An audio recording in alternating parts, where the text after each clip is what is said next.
Now, these are devastating and truly horrific allegations. The group of youngsters who were left behind, they brought their tractors out. I suspect there was an argument because it was really touching in the way that people responded and how they did things. There is a war being fought inside the British monarchy right now, and it has nothing to do with Harry's memoirs, nothing to do with Andrew's scandals, and everything to do with something far more dangerous than either of those stories ever was: land, access, entitlement.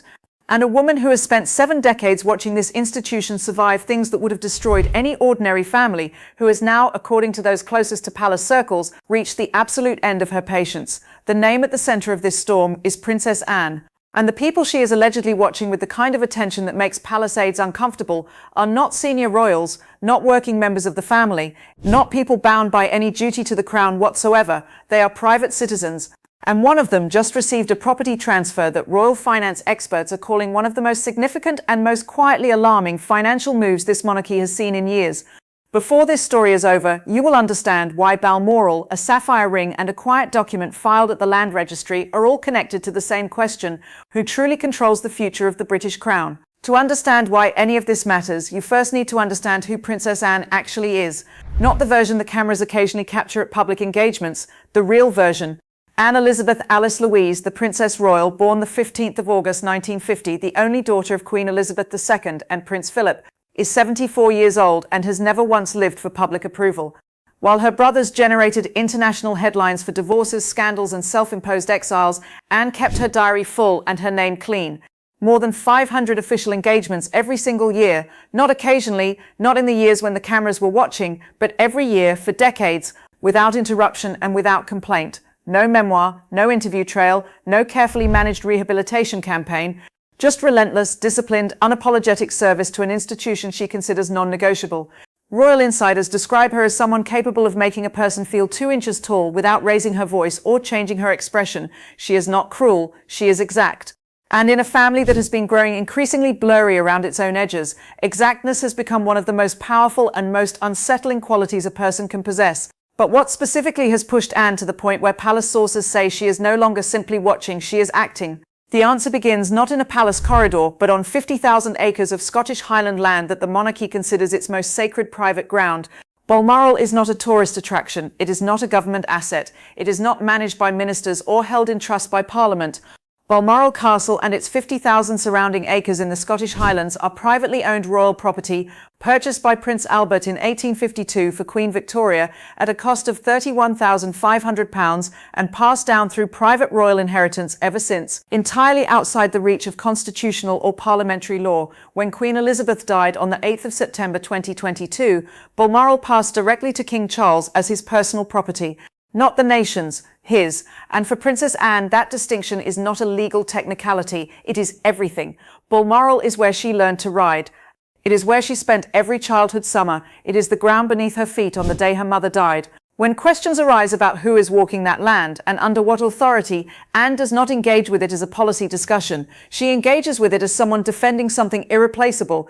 And what she is allegedly defending it from is something the palace has no clean language to describe, because the people raising concern are not enemies of the crown. They are family. Just not the kind of family the institution was ever built to accommodate. King Charles has already changed Balmoral in ways that would have been unthinkable under his mother.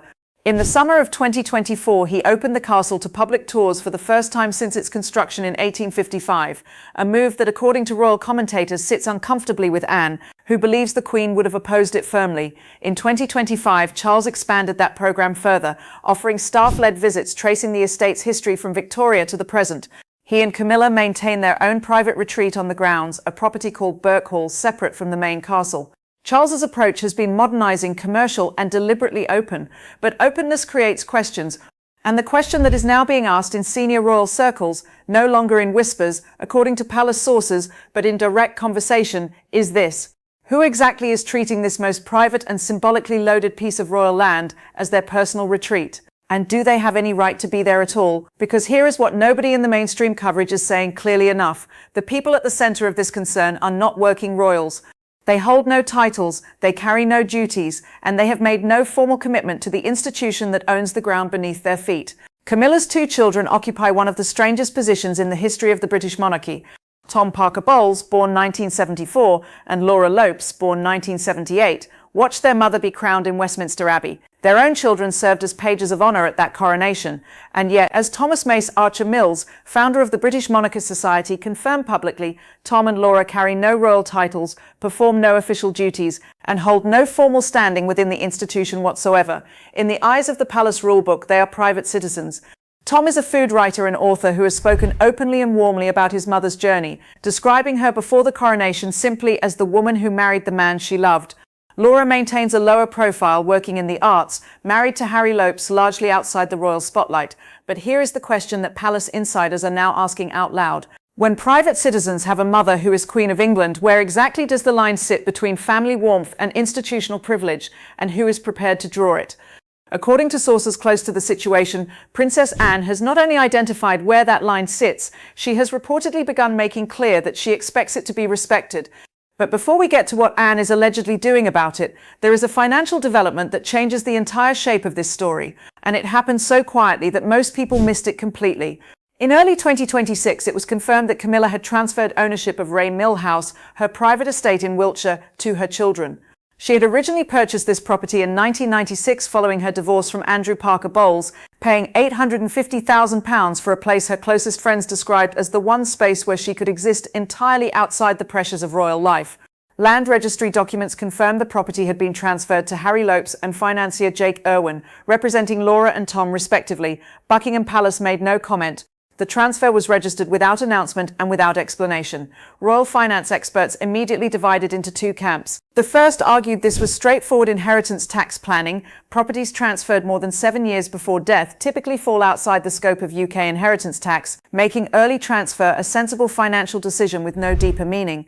The second camp pointed to something that cannot be easily dismissed. There have been persistent rumours, firmly denied by Buckingham Palace, that Charles and Camilla spend considerable time apart and maintain separate living arrangements within their shared properties.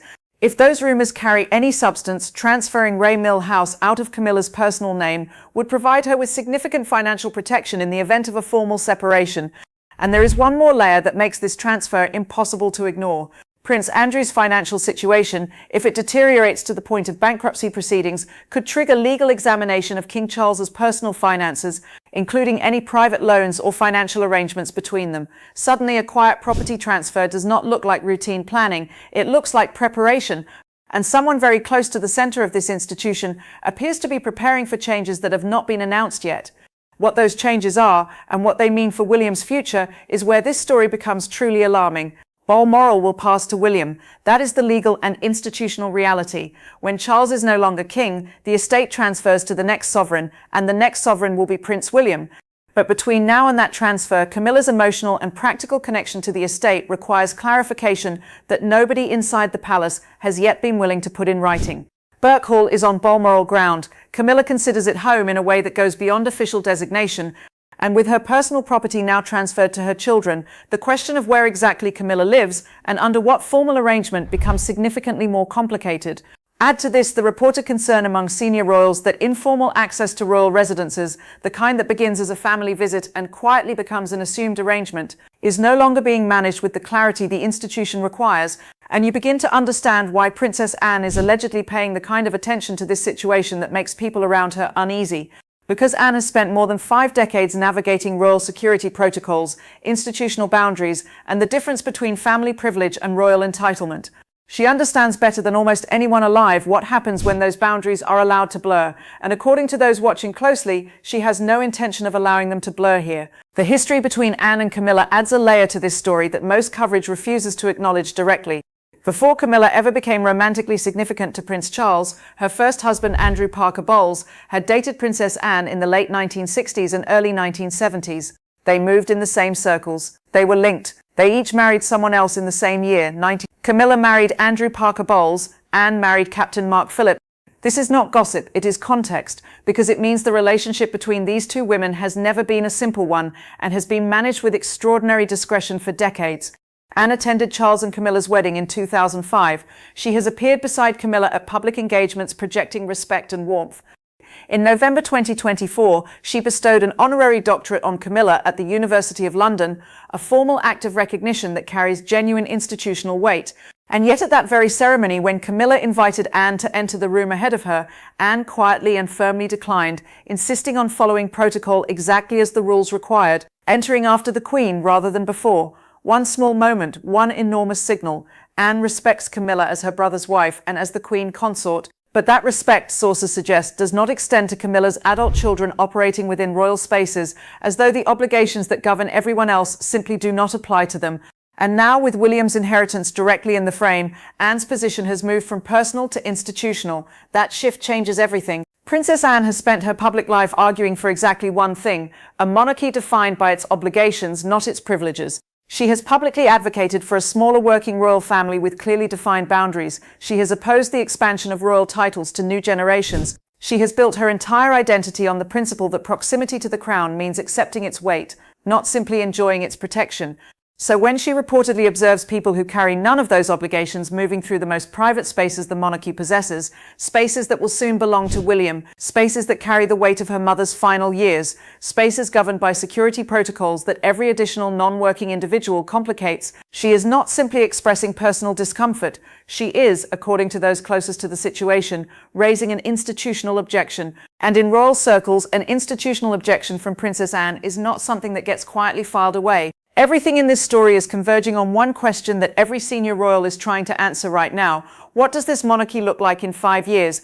King Charles has been managing a cancer diagnosis since early 2024. He has continued to appear publicly, attending events with William, hosting engagements at Windsor in early 2026, and Tom Parker Bowles acknowledged in December 2025 that the past 2 years had been extraordinarily difficult. Charles's health creates an urgency around questions of property, succession, and access that would otherwise remain comfortably unresolved for another decade. The arrangements that have been allowed to remain informal, the boundaries that have been permitted to soften, the access that has been treated as courtesy rather than entitlement, all of it is now under a level of scrutiny that the palace cannot quietly manage away. William's future inheritance is at the centre of it.